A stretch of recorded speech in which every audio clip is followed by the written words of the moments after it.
Olá, quero saudá-lo no nome precioso do nosso Senhor Jesus Cristo.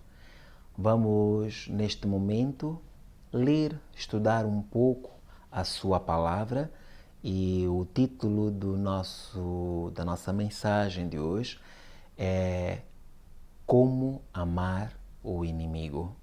Como amar aos nossos inimigos.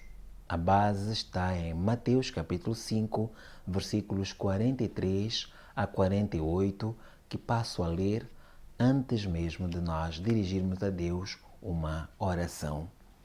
Assim diz a palavra de Deus.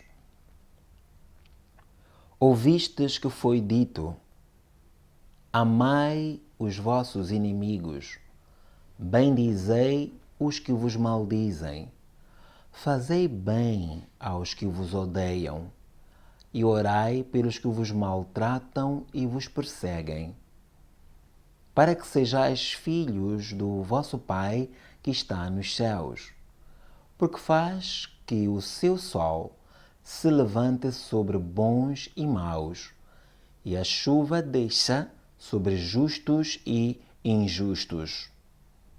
Pois, se amardes os que vos amam, que galardão havereis? Não fazem assim os publicanos? E, se saudardes unicamente os vossos irmãos, que fazeis demais? Não fazem os publicanos também assim? Sede, pois, vós perfeitos, como é perfeito o vosso Pai que está nos céus. Oremos. Amado Deus, temos lido a Tua palavra neste momento e a exortação que nós encontramos de amarmos os nossos inimigos. Pedimos que o Teu Espírito dirija os nossos pensamentos, nossos sentimentos e todo o nosso ser, a nossa compreensão, e que esta palavra se aloje e se fundamente em nós, Senhor. Que ela seja a fundação das nossas vidas. Pedimos, ó Deus, que Tu abençoes a cada um que acompanha este estudo, no nome do Senhor Jesus Cristo. Amém. Nós vemos aqui esta passagem que traz as palavras de nosso Senhor Jesus Cristo. Jesus faz este discurso, esta mensagem, este sermão, numa altura em que ele se assenta na qualidade de rei para falar para o seu povo. Recorda-se, o Evangelho de Mateus apresenta Jesus como rei. Ele é aqui apresentado como rei. E na qualidade de rei ou legislador, ele aparece e começa por dizer: vocês conhecem o decreto, conhecem a lei que dizia que devemos amar o nosso próximo e odiar o nosso inimigo. Eu, porém, diz Jesus, na qualidade de Rei dos Reis, eu vos digo, amai até mesmo a vossos inimigos. Nós já temos estudado na Palavra de Deus esta ordem de que nós devemos amar até os nossos inimigos. Mas a questão é como é que vamos amar os nossos inimigos?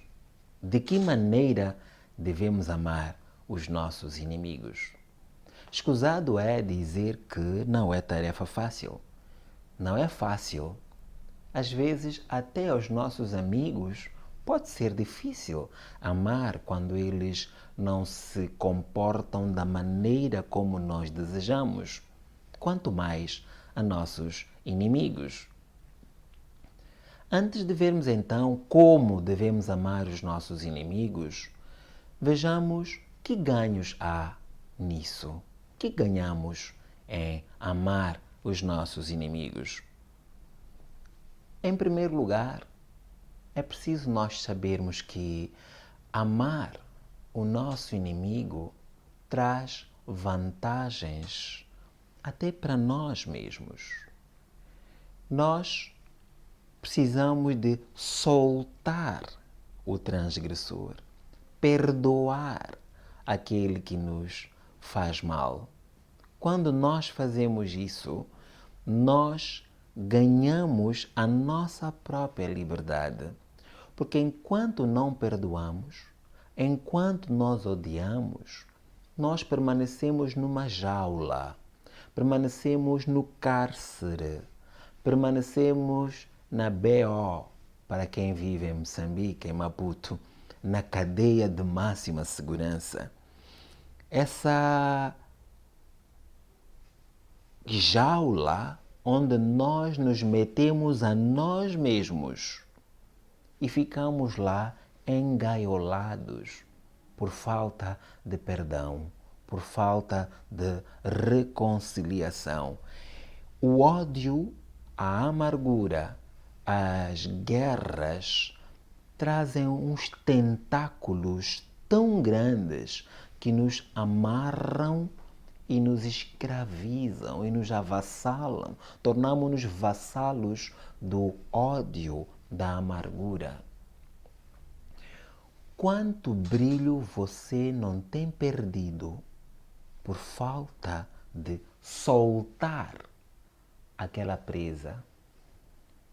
Quanta alegria não lhe tem sido roubada porque você não consegue libertar os cordéis em que amarrou aquela pessoa a quem você odeia, aquela sua inimiga, aquele seu inimigo. E quando você pensa que está a engaiolar aquela pessoa, você mesmo está a engaiolar-se também. É verdade que não se trata daquelas algemas que amarram os nossos pulsos. Trata-se de algemas invisíveis, mas com poderes muito mais atrozes que nos acorrentam. Nós ganhamos muito em libertar o nosso inimigo daquela fatura que ele deve pagar. Nós ganhamos muito para a nossa própria paz interior quando preferimos partir para a soltura daquele inimigo ou daquela inimiga. Ora, como perdoar o nosso inimigo? As nossas ações, as nossas atividades geralmente são dinamizadas pelos nossos sentimentos, pelas nossas emoções. Mas estas emoções e estes sentimentos, felizmente, são controlados pelos nossos pensamentos. Isto é, nós temos a capacidade de gerir, controlar, dominar os nossos sentimentos, as nossas emoções, que por sua vez vão desencadear ações, reações, atitudes nossas para com os outros. Então nós não somos escravos dos nossos sentimentos. Nós podemos controlar os nossos sentimentos. Quando nós sentimos ódio, amargura, raiva, inveja, ira, medo e também as emoções positivas como o amor, a alegria e outras emoções e outros sentimentos, tudo isso está alinhado, está na perspectiva daquilo que nós pensamos. Na linguagem de informática há dois códigos muito interessantes. Um é Lilo e o outro é Jigo. Lilo significa life in, life out. Isto é, se nós metermos vida na nossa mente, nós vamos reproduzir vida também.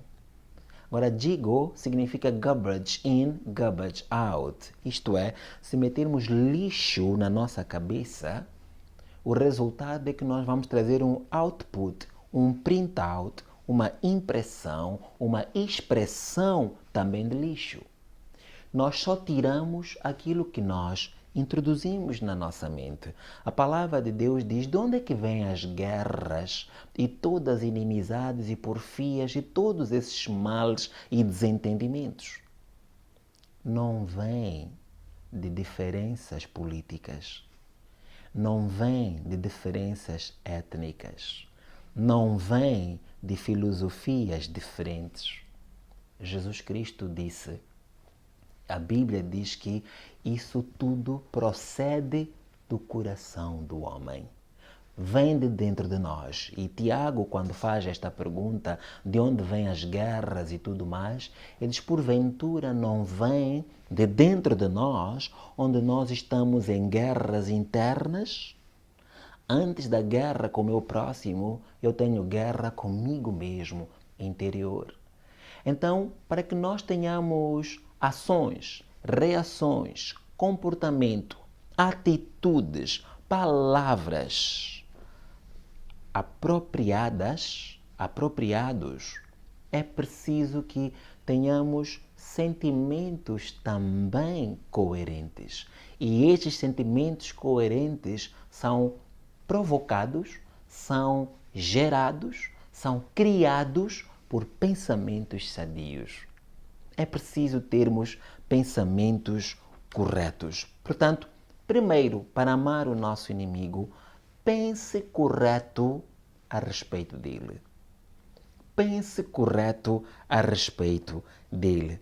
Saiba que ele foi criado à imagem de Deus, tal como você e eu. Então, pense certo sobre ele. Número 2, deseje-lhe o bem.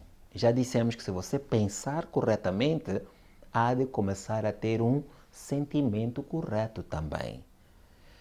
Quando nós colocamos um texto num programa Word, por exemplo, quando a printer procura trazer o que eu escrevi, aquilo que está na memória do computador é o que vai sair na folha impressa. Assim, os meus sentimentos hão de estar em conformidade com o que eu penso. Deseje o bem àquela pessoa.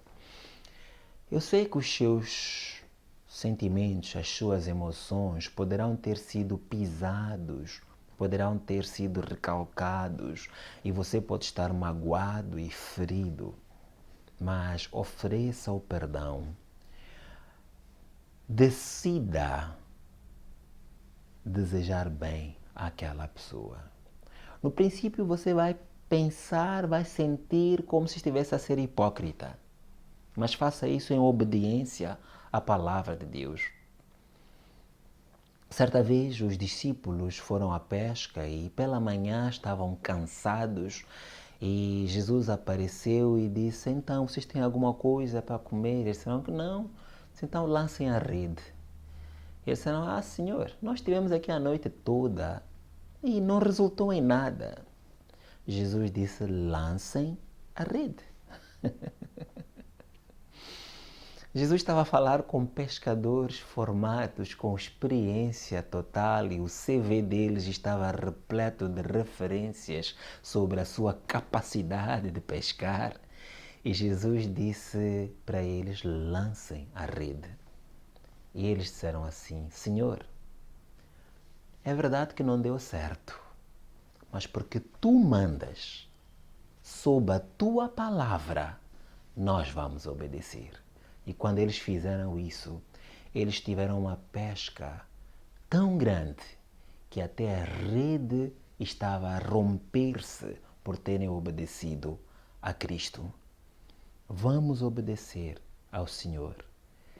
Ame ao seu inimigo. Deseje-lhe bem. Fale justamente sobre ele. Nós costumamos exagerar, costumamos querer denegrir. Alguém disse que o intriguista é como o carvão. Se não consegue queimar, pelo menos suja. Que nós não sejamos como os intriguistas. Vamos falar com justiça e com justiça. Se o que ele fez foi mandar-me uma mensagem insultuosa, então não vamos dizer que ele mandou um monte de cartas e até foi arranjar bandidos para me cercarem. Vamos ser justos. Se o que ele fez foi mandar uma mensagem feia, se você tiver que se referir a isso, diga simplesmente que ele mandou uma mensagem feia. Se ele disse que você era baixinho, não diga que ele disse que você é baixinho, feio, sujo e outras coisas mais. Fale com justiça a respeito dele. Não diga que ele é um terrorista e outras coisas assim. Cuidado com os estereótipos que nós costumamos usar várias vezes. Vamos pensar bem dele. Vamos desejar-lhe o bem. Vamos falar dele com justiça e justiça e vamos fazer-lhe o bem. Eu vou ler novamente este trecho. Jesus disse assim: amarás o teu próximo, versículo 43, e aborrecerás o teu inimigo. É o que vocês ouviram na lei lá antiga. Eu, porém, vos digo. Jesus está a trazer uma nova fase. E Ele quer que haja uma nova fase na sua vida, na minha vida. E qual é a ordem dele? Amai os vossos inimigos, bendizei os que vos maldizem, bendizei, fazei bem aos que vos odeiam e orai pelos que vos maltratam e vos perseguem. Vamos fazer o bem ao nosso inimigo. Um homem chamado Richard Wurmbrand, que viveu a vida toda perseguido pelos inimigos de Cristo, inimigos da cruz nos países comunistas.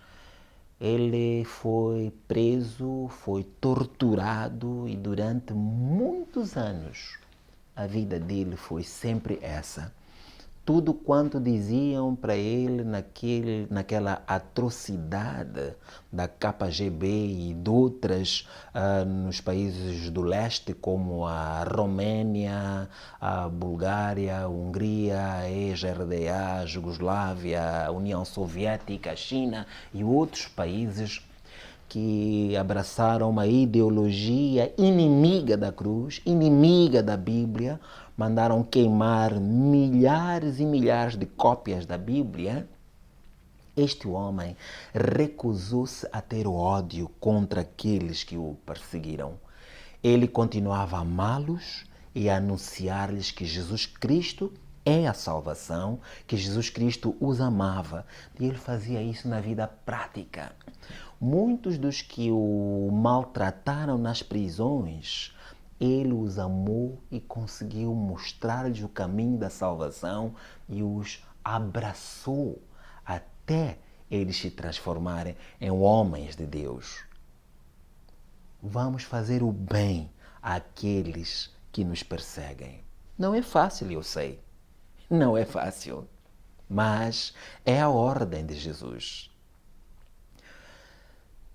Procure algum argumento, algum motivo, alguma forma de demonstrar o seu amor pelo seu inimigo. Ame de verdade. Lembre-se, Jesus Cristo morreu não pelos santinhos. Jesus Cristo não morreu por aquela gente que anda na igreja. Acusaram a ele de andar com pecadores e prostitutos e bêbados. E ele disse, o Filho do Homem não veio à terra para salvar os bons. Ele veio à terra para buscar tudo quanto se havia perdido. Este é o propósito dele. E Deus ama até o ateu que é inimigo do cristianismo. Deus ama aquele cuja ideologia pensa na sua loucura que consegue riscar a Deus da existência. Eu me rio porque é uma tentativa infrutífera, é uma tentativa fadada ao fracasso, porque você nunca pode matar a Deus. Ai, ai, ai. No início, a partir de 1975, nós ouvimos apregoar-se por todo o nosso país que Deus morreu. Disse o louco, diz a Bíblia, disse o ímpio, não a Deus. Mas feliz aquele que reconhece que Jesus Cristo é o caminho, Ele é a verdade, Ele é a vida. Então dizia que mesmo aqueles que o negam, aqueles que o rejeitam, aqueles que blasfemam contra Ele, Deus os ama. E talvez você, por alguma razão, seja uma dessas pessoas. Eu quero dizer a você que Jesus Cristo não é hipócrita. E se Ele mandou que eu, limitado, ame a meus inimigos, muito mais Ele ama os seus inimigos. Na verdade, Deus não tem inimigos. Os homens é que procuram criar inimizade contra Deus, vivendo uma vida de desobediência à sua palavra. Mas a todo aquele que conhece a palavra de Deus, a ordem é amar ao seu inimigo. Ame pensando correto. Ame também desejando-lhe o bem. Ame fazendo-lhe o bem. Ame procurando sempre falar com justiça e justeza desta pessoa. Quando você faz isso, você amontoa brasas sobre a sua cabeça. Em 1989, eu estava na casa onde eu cresci e a minha tia, que foi minha mãe praticamente, certa vez ficou meio chocada pelo facto de eu não estar na sala onde estava a decorrer a festa da minha prima. E lá para as 22 horas ela veio, eu estava no quarto a ler a Bíblia, a orar e disse, filho, tu não podes estar na festa com a tua família. E o Espírito de Deus falou comigo e eu fui. E quando estava ali, infelizmente o ambiente de fumo e outras coisas não estava a agradar-me e pensei, Senhor, o que é que eu vou fazer?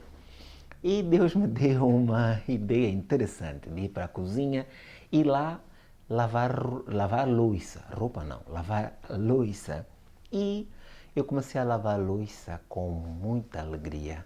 Eu nunca tinha ouvido falar de lavar louça no Espírito. E enquanto eu louvava, tinha meu Novo Testamento em frente, eu ia decorando alguns versículos, recitando alguns salmos. E eu fiquei tão cheio da presença de Deus, tão cheio, o Espírito inundou a minha alma com a sua presença, que eu já não conseguia conter aquela alegria. E das 23 horas, mais ou menos, até as 2 da madrugada, eu estava a lavar louça, sabe, numa festa ou nas farras, como dizíamos nos tempos, a louça não para, não é? Mas eu não me cansava de lavar e com alegria. Fui com a minha tia a pedir para dar uma voltinha, ela autorizou, eu desci o prédio e continuava a cantar, a glorificar a Deus, a andar. Felizmente naquela altura não havia bandidos, não é? Podíamos andar em segurança total. E aí de repente o Espírito Santo falou comigo e disse, Nelson, o teu pai,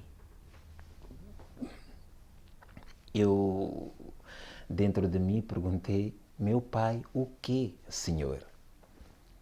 O Espírito Santo não respondeu, porque ele sabia que eu sabia o que ele estava a dizer. É que eu, durante todos aqueles 20 anos, nunca tinha uma única vez aberto o meu coração para perdoar o Senhor que me trouxe à luz. Nem o nome dele, nem fotografia, nunca o vi. E eu comecei a pensar, e não custou tanto. Eu comecei a orar, pedindo a Deus para que o perdoasse. Pela primeira vez percebi o que significa a intercessão. Eu senti-me como se eu fosse Ele.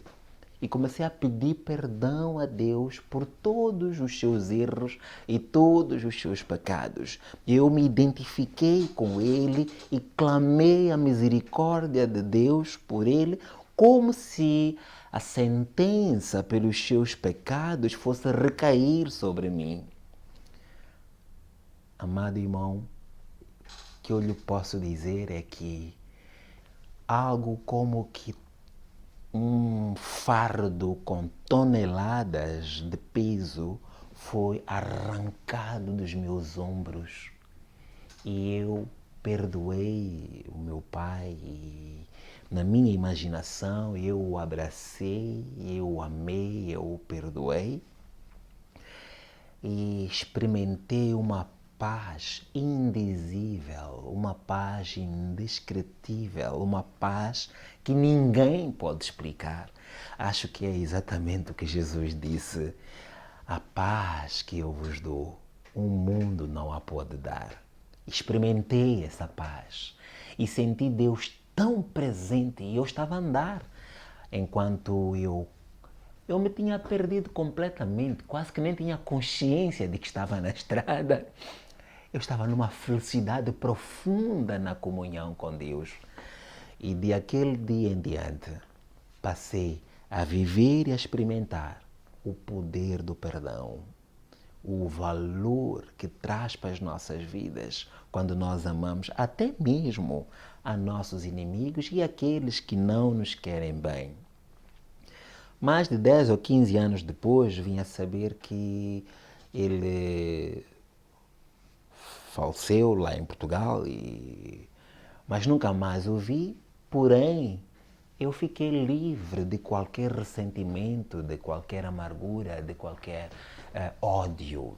Trago esta experiência apenas para lhe dizer uma de outras tantas experiências de que eu conheço por experiência própria o valor, o impacto do perdão. E como somos abençoados e felizes por amar a todas as pessoas, até mesmo os nossos inimigos.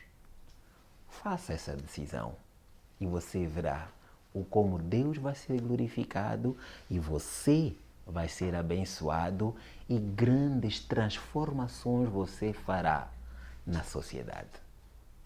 Vamos orar.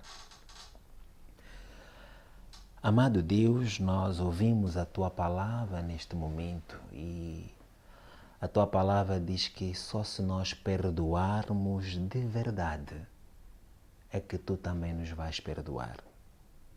E também a Tua palavra diz que só se nós agirmos desta maneira é que seremos verdadeiramente filhos do vosso Pai que está nos céus. Queremos ser Teus filhos. Por isso, faz-nos pacificadores e faz, Senhor, com que dentro de nós haja substância, amor verdadeiro para amarmos o próximo, até mesmo a nossos inimigos. Liberta, Senhor, a qualquer um que está a acompanhar esta mensagem e que não consegue amar o seu inimigo. Os nossos inimigos, Senhor, às vezes são o nosso próprio irmão, o nosso filho, a nossa mãe, a nossa esposa, o nosso esposo, a namorada, o irmão na igreja, o colega, o pastor, o nosso funcionário, seja quem for, Senhor, que nós tenhamos um coração puro, porque só assim podemos entrar no santuário. Trabalha nas nossas vidas e torna real a Tua presença em nossos corações. Em nome do Senhor Jesus nós oramos e te agradecemos. Amém. E desta maneira nós terminamos. Pense nessas palavras e põe-nas em prática. Que Deus abençoe. Até uma próxima oportunidade, se Deus quiser.